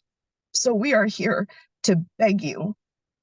We are here to demand that you stand up for humanity, that you stand on the right side of history, and that you stand up for the voiceless, because that's why you have these jobs. It's to make a difference. It's to stand with humanity. It's to take care of the people. And this is why I beg you to agree and to pass this resolution. Thank you so very much. Thank you for your testimony. Ms. Nancy Lisker. Thank you. Thank you very much, and to all the people present. My name is Nancy Lisker. I'm a 18-year resident of St. Louis County. And I'm here representing myself as an American Jew, but also as director of the Regional Office of American Jewish Committee, AJC, National and International Advocacy Organization. AJC recognizes and appreciates the well-intentioned efforts of the Legislations and Rules Committee members to seek a solution to the war between Israel and Hamas via these resolution calling for a ceasefire. I recognize that what I will say is on the opposite side of what all the people in this committee have been saying. However, we're not.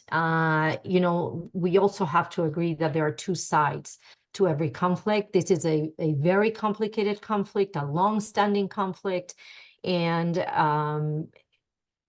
I have sent a letter to the different members of the committee, and what AJC wants, besides the resolution, and whatever happens with the resolution, is to call on the members on the committee to sit down with AJC and to start talking about what is going on past this resolution, because the resolution is very important.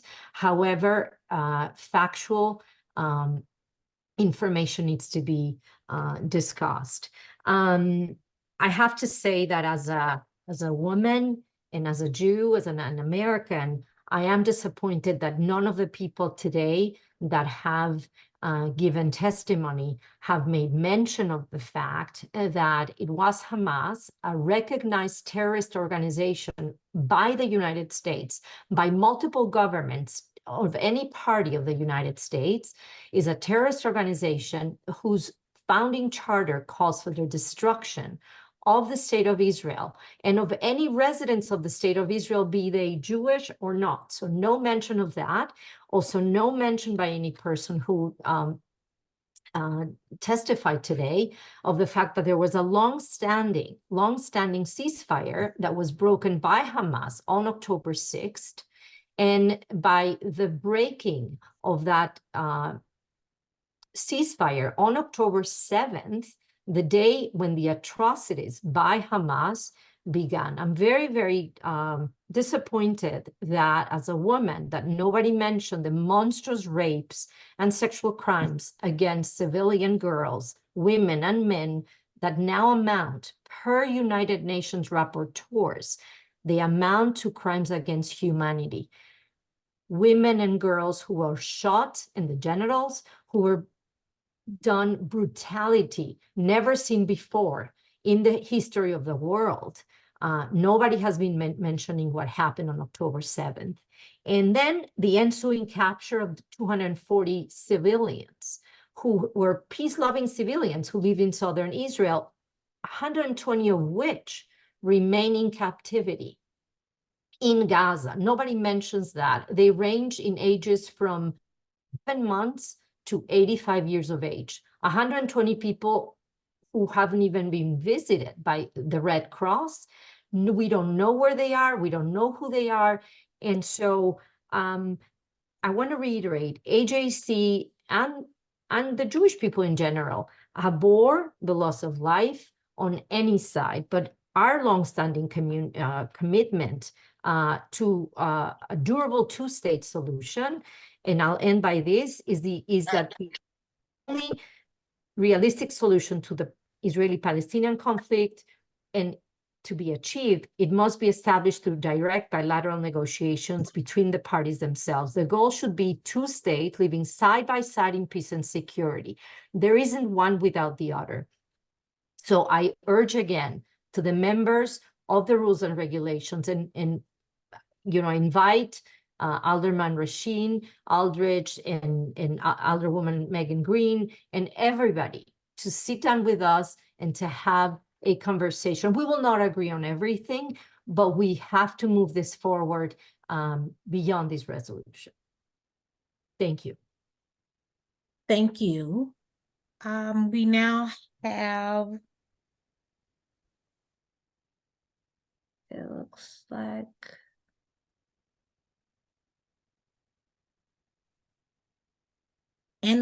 Ansley Harkins. Harkins. It's Ainsley Harkins. Ansley Harkins. Hello. Hello. Do I need to swear in or? Yes, I have another one that's in. You've got, there are two more too. There's Emmanuel and it looks like who need to be moved over.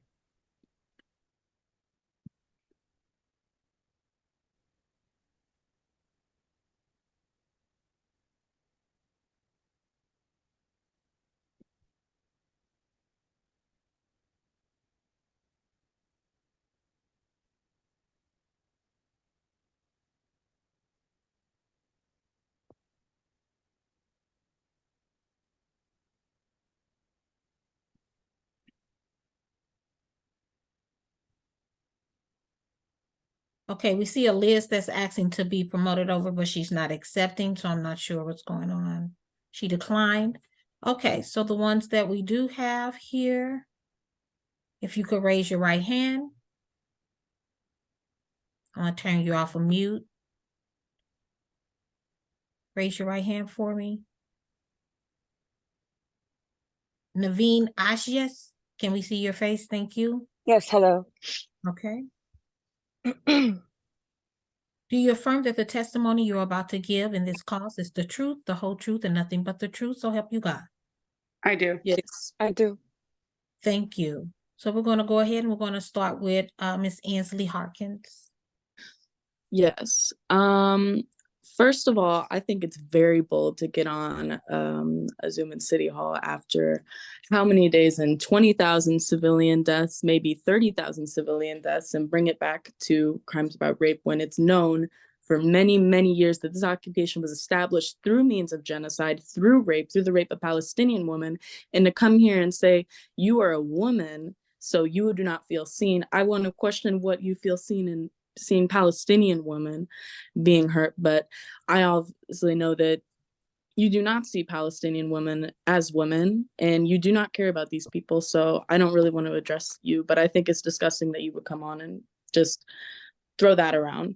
I'd also like to start off by saying that this is a very, very late meeting and we desperately do need our city to call for a ceasefire, but it's very disappointing to see that this is how long it took 3 months for our city to come together and even have a meeting about this resolution when within days of what happened, Aldenberg and Boyd drafted their resolutions calling for a pro-Israel resolution, and Alderman Cohn called for pretty much a useless solidarity with Israel and Palestine, not to mention that the Palestinian resolution for a ceasefire we have today wasn't even drafted or put out there for us until after members of the St. Louis community came out to airport and disrupted a city council meeting. Also how, like Megan Green, even in your statement when it came out, the first statement that came out was many days late, and the first thing mentioned is Hamas needs to pay for their crimes, and calling them the equivalent to the Taliban. And yes, it called for a ceasefire, but this is such a late response when there's been so much time, when this did not start on October 7th, when this has been going on for ages, where our Missouri has been sending millions and millions of dollars to bombs every day. And I'm kind of repeating the same thing of what other people have been saying, is that not saying anything or just having a ceasefire, this is the barest minimum, just having a resolution. Because even with the ceasefire resolution, we're not seeing our city take action to protect the Palestinians in our community. In fact, the Palestinians in our community that may still be in Gaza being attacked by the bombs that our city is paying for, that our community is paying for. So I'm really disappointed in this board, but not surprised that it took this long for this to happen, to even have a space for community members to talk about that. I also think it's ridiculous considering how much support we've seen for protests for Palestine, because we know where the community in St. Louis stands with. We know who's getting the power. We know who people are showing up for. We know how many children have been killed because of this. We know how many children are continuously being killed. While we are having this meeting, there are children being bombed. There are men being bombed. There are women being bombed. There are people being bombed right now. While this board is still sitting around bickering about whether or not this is going to happen, while we're still waiting, now we've spent 3 months in it. Now we're going to listen to community members. When so many people got thrown out of a city council meeting, when we tried to bring this up. I have 2 questions. One, we have a 2-minute time limit, so thank you for your testimony. Can you let us know what ward you're in? I'm in Ward 5. Okay. All right. Thank you. Thank you for your testimony. And just a reminder for all the participants, the questions are for the committee and we're talking to the committee. So when you address your comments, we're not having a dialogue, but thank you for your time and thank you for testifying. All right, we have Miss Naveen Ashies. Hello, it's Naveen Ayush. Good evening, everybody. Wow, this was a lot. Everything is a lot. And I did not come prepared. I didn't write anything out for you guys because I don't have it in me anymore. I should not have to sit here right now asking you guys to call on an end to the killing of my people. And I'm going to correct the young woman that spoke prior with whatever organization, the Zionist organization, lying organization. She came to lie, you lying woman, to lie to you guys about. Facts matter. The truth matters. When she's lying and wanting to meet with you guys to lie, people that look like me and share my last name in places I grew up and made memories in are dying.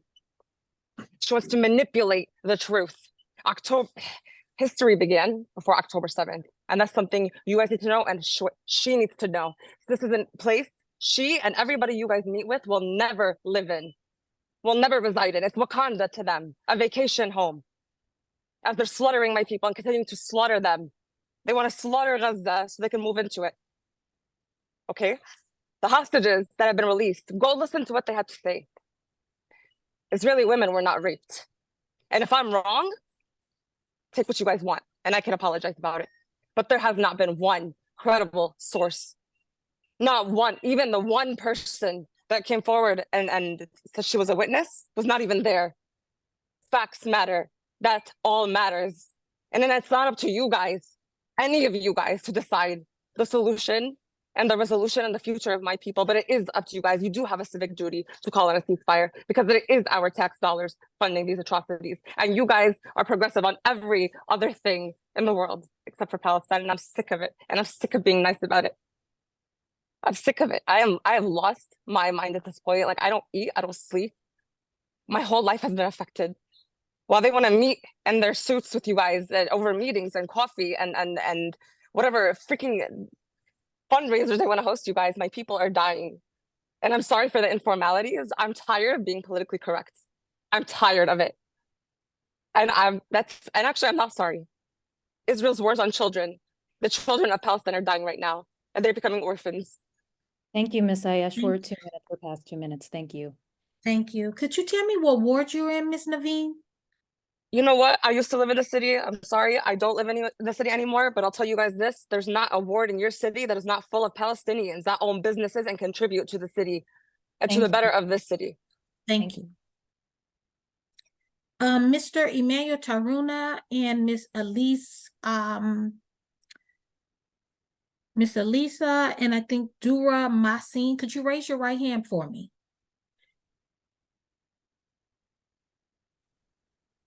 Do you affirm that the testimony you're about to give in this cause is the truth, the whole truth, and nothing but the truth, so help you God? Yes, I do. Thank you. All right, so we're down to the last few, so we're I going to just go want ahead. to jump in real quick. These will be the last three. I mentioned at the beginning of this meeting that we would end at minimum with public testimony at 5:55 so we could vote. And I know that it's an important subject, and I know that people have a lot to say. We want to hear it, but we also we are got to keep to a time schedule. So thank you. Right, we're going to go ahead and start with, we're going to just start with who I see in line. Let's go ahead and start with Miss Hufsa Siddiqui. Hi, it's Hafsa Siddiqui. I had prepared something to speak, but I believe that everything that I was going to share has already been spoken on. And for the record, I am not a St. Louis City resident, but I do patronize a lot of the businesses there pretty frequently. So I feel like it is something I can speak on. And I believe that this is a pretty big issue that we have seen multiple sides on, but there's only one resolution here, and that is a ceasefire. And that is, again, the first step in a long line of steps to liberation, because and I see a lot of people saying this began October 7th, this began in 1948. And the truth is it began even before that, because the Zionist state had been implemented well before World War II had begun and ended. And so the effects that we're seeing now are effects of the Zionist truth, as you can maybe call it. And forgive me for my lack of words here. It's not something I've prepared anymore, but I believe after hearing the testimony of somebody that we just saw a few testimonies ago, I believe it's something important to say that there's so many people that are just coming to mind right now at the top of my head. For example, young children such as Ahmad Manasra, who were tried as children, as adults in military courts. Where is the truth about them? If we want to talk about October 7th and the alleged crimes against people and the brutal sexual crimes and everything that you're speaking of, there's ample proof of Palestinian victims and so many international laws being broken that we are not seeing accountability for, not any responsibility for, no justification for. It is being done in cold blood. It is ethnic cleansing, because we are seeing them wiping out generations, family member by family member. Recently in the news, I saw a potential Hamas member being taken out of Lebanon or somewhere outside of Gaza. Forgive me for not knowing exactly where, but it was done so tactically that they were taken out of a building where the rest of the building was still intact. Why are we seeing entire neighborhoods, entire villages, entire cities being collapsed with no regard to human life? Buildings, medical centers, refugee camps. There's so many things that we're not being able to even bring to light because the atrocities do not stop.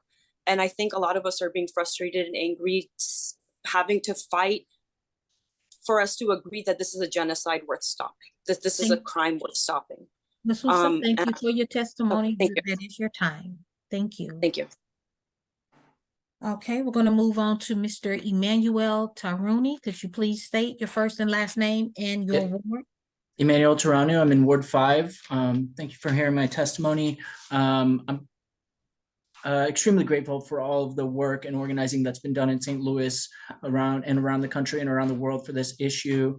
It is a shame. I want to echo what Naveen said, that Palestinians and other Arab voices had to bear the burden of yelling out for decades for justice, just for the world to see them. But I wanted to make one thing clear in my testimony, that the world is changing. And if you think this is not a local issue, you're extremely mistaken, because we are never going back. And elections will come back around and we will know what has happened in our country to support this genocide in Palestine. So of course I support this resolution 137. It's the bare minimum that we can do.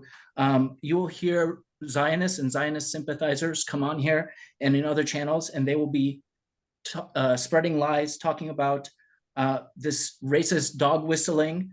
And we've had enough of this kind of language. You don't need to know every single fact on the ground to know what your heart is telling you, to know what is right. When you see a genocide unfolding on your screen in front of you in real time, we see snipers shooting women and children in the streets. So all this dog whistling about they're here to get Hamas, no, we've seen it with our own eyes. We know better. And everyone in this room, in this chat, and in this country needs to know better. And we need to not only call a ceasefire 3 months ago, but we need to call for an end to this brutal occupation and a systematic disassembly of the entire apparatus of occupation, because it's not making any Jews safer. Let me just ask the members of this committee rhetorically, how is spending 50% of our budget on police worked out for the US and US cities? How is that working out for crime? How is spending 50% of our national budget on military working for reducing so-called terrorism around the world? Okay, how are these policies working out for us at home? Mr. Taranu, I'm sorry, that is your time. Thank you so much. Thank you. We're going to go ahead and move on to Ms. Elise Mazio. State your first and last name and your ward for me, please. Hi, my name is Elise Mazio, and I'm currently not living in a ward, but I did live in St. Louis County for 2 years, in the past 2 years. On November 8th, children in Gaza held a press conference in English to beg the world to stop the bombardment. And since then, more than 12,000 children have been killed. No one listened, so I would like to read a transcript of their press conference, and that's relevant to today's resolution. Quote, "Since the 7th of October, we faced extermination, killing, bombing falling all over our heads. All of this in front of the world. They lied to the world that they kill the fighters, but they kill the people of Gaza, their dreams and their future. Kids of Gaza run out of their hopes and wants. We come to Al-Shifa Hospital to keep us from bombing. We suddenly run out of death more after bombing the hospital.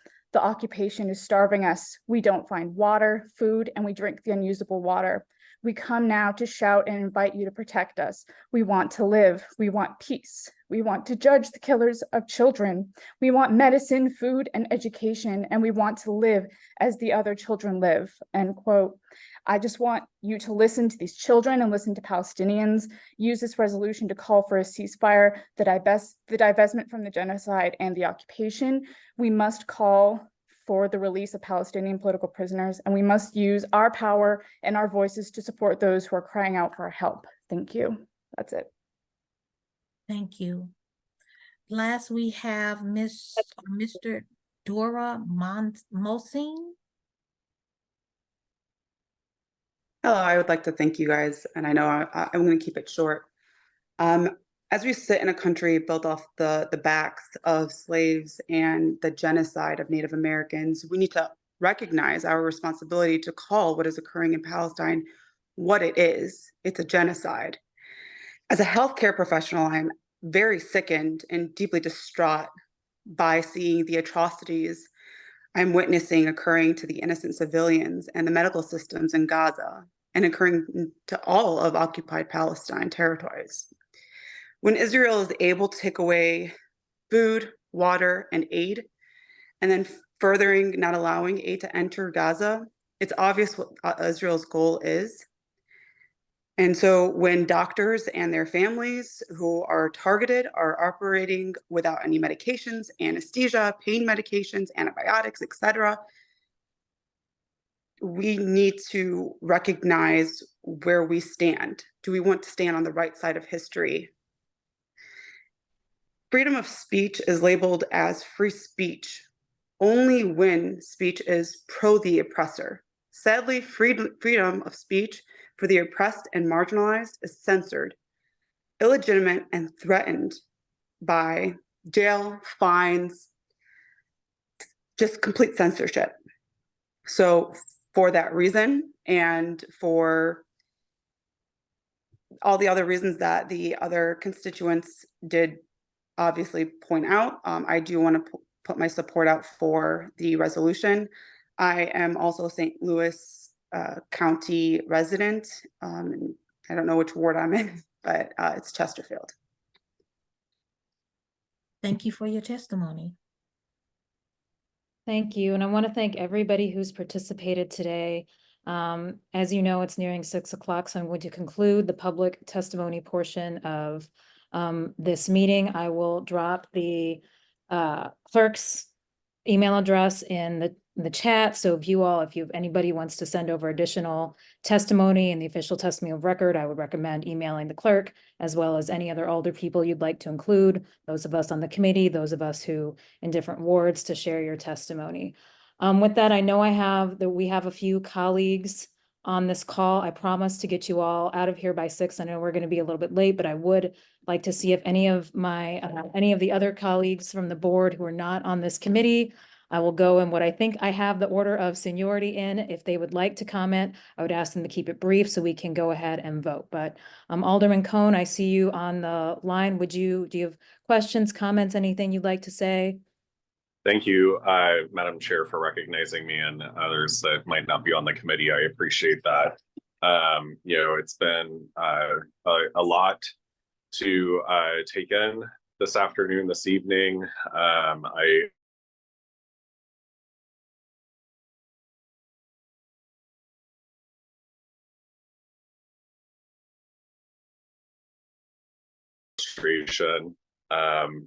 I hear that and very much respect it. I want to make note, I'm not sure if the clerk had already done so when they read the resolution, but I am a co-sponsor of the resolution, and certainly would ask for favorable consideration.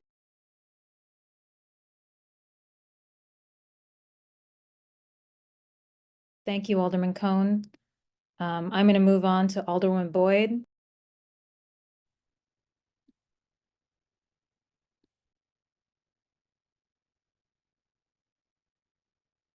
Alderwoman Boyd, okay.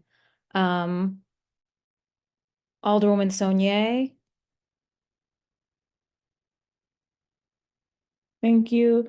I do have to go and walk right into a neighborhood meeting right now. I just want to thank everyone who came out to testify on behalf of this. I am a co-sponsor and a proud co-sponsor of this bill. Genocide is wrong, period. Thank you. Thank you, Alderwoman. Alderwoman Browning.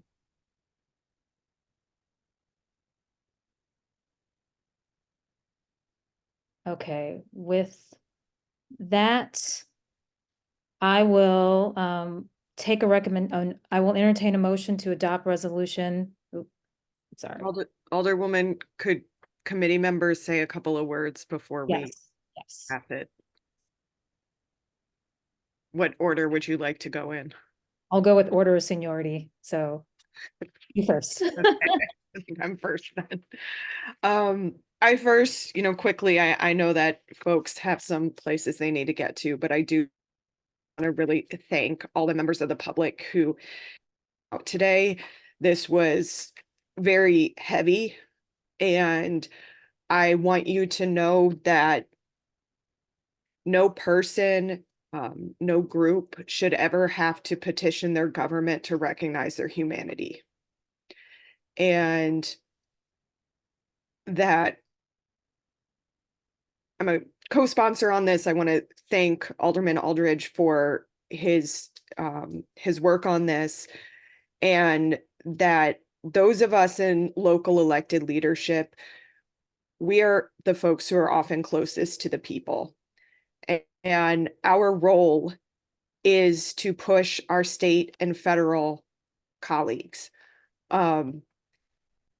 Most often, federal legislation does not start at the federal level. It starts because people act locally. They do small pilot programs or smaller versions of whatever happens. They build that organizing capacity then in other cities and then to the state level until it gets to the federal level. And that's what we're doing today. You know, when this resolution was first introduced, there were not very many city councils that had introduced nor passed ceasefire resolutions. Now I think that there's upwards of 30, and there's a sign-on letter that's being circulated by Local Progress that has nearly 400 local elected officials signed on to it so far, supporting a ceasefire, because we are the ones that are closest to the people. We hear the cries, we hear the pain, and we have a responsibility to do policy, however symbolic it is, to promote the preservation of life.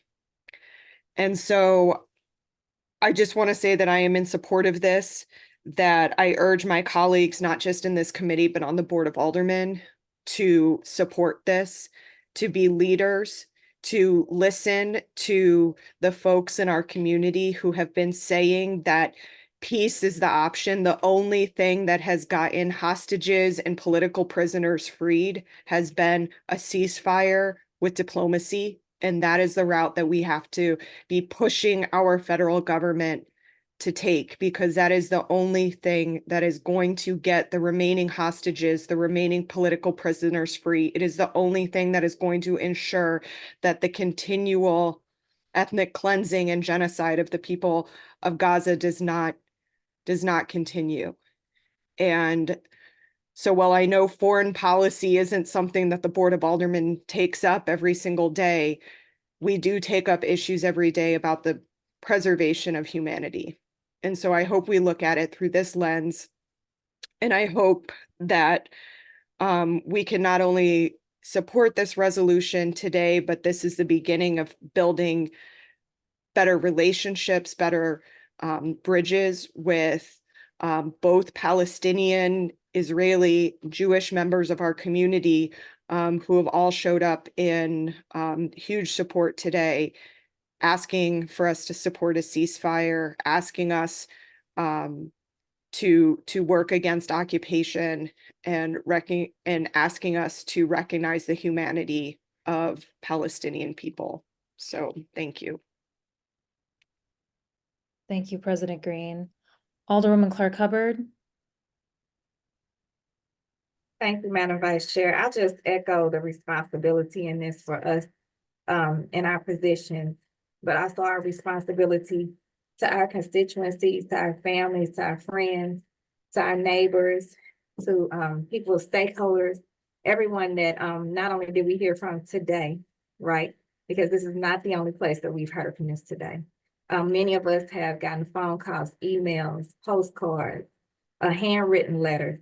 Many of us, or I speak for myself, have taken the time to properly educate, because before we can take the responsibility and stance, part of a responsibility is knowing facts, to be properly educated. We know that there's no way you can legislate morals. You can't legislate how someone is going to use their heart. But it was mentioned earlier that we should use our voice and our vote for what our heart tells us, right? And so I want to again commend Alderman Aldridge for taking this time. This wasn't time that was chosen for him. This was time that, for lack of a better word, scheduling only permitted for him to do this work.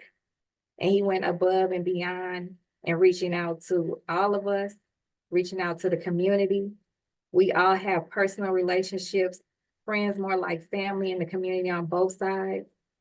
So I think that I commend all of us for being not open to this conversation, but open to what's past this resolution and where it starts, the conversation that it begins, and looking forward to what we can do collectively here to move this message forward. I guess I will again repeat my solidarity in this resolution 137.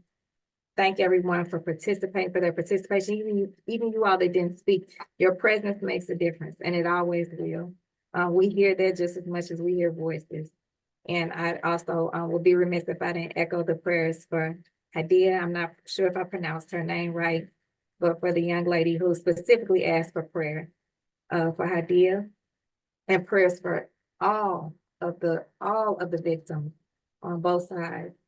Uh, on both sides of this, heartbreaking, uh, heartbreaking time we find ourselves in. So this is the role that we can play. This is the role again that we are responsible for playing and having our voice and using our voice and our position and adding it to the voices that have already been shared. And thank you again. I want to, for everyone that's answered my personal calls, who I know because I'm receiving texts from them as we speak about this, about making these kind of decisions and making sure that we are all doing what we feel, how we feel we can be, the part we can play, the role we can play, rather to be on the right side of this as we speak and on behalf of our constituencies and for our beloved city of St. Louis.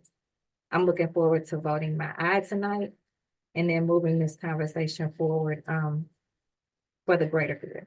Thank you. Thank you, Alderwoman Clark Hubbard. With that, I will just echo much of what has been said by my colleagues, but one, thank you all from the public, a lot from the 6th Ward for being here tonight and taking time to share your thoughts. With that, I will entertain a motion to adopt Resolution 137 with a due pass recommendation. So moved. Second. The vote has been seconded. We will take our Madam Clerk roll. Alderman Narayan. Alderwoman Clark Hubbard. Aye. Chair Velasquez. Aye. President Green. Aye. You have 3 aye votes. Okay, with that, it is passed and we will move it on to the full board. Thank you all again for being here. We had a couple of business things we have to before we adjourn, but committee discussions. We What's have up? none. Acknowledgement of any written testimony. We had 1 written testimony. Great, thank you. And you'll share it with us, all that good stuff. It's in the drive. Thank you. Any announcements? We have none. All right. I excuse Alderman. I move to excuse Alderman Vollmer and Alderman Narayan for necessary absences. So moved. Second. Thank you. With that, I will entertain a motion to adjourn. I'll entertain, or so moved. Second. Previous row. Great. We are adjourned.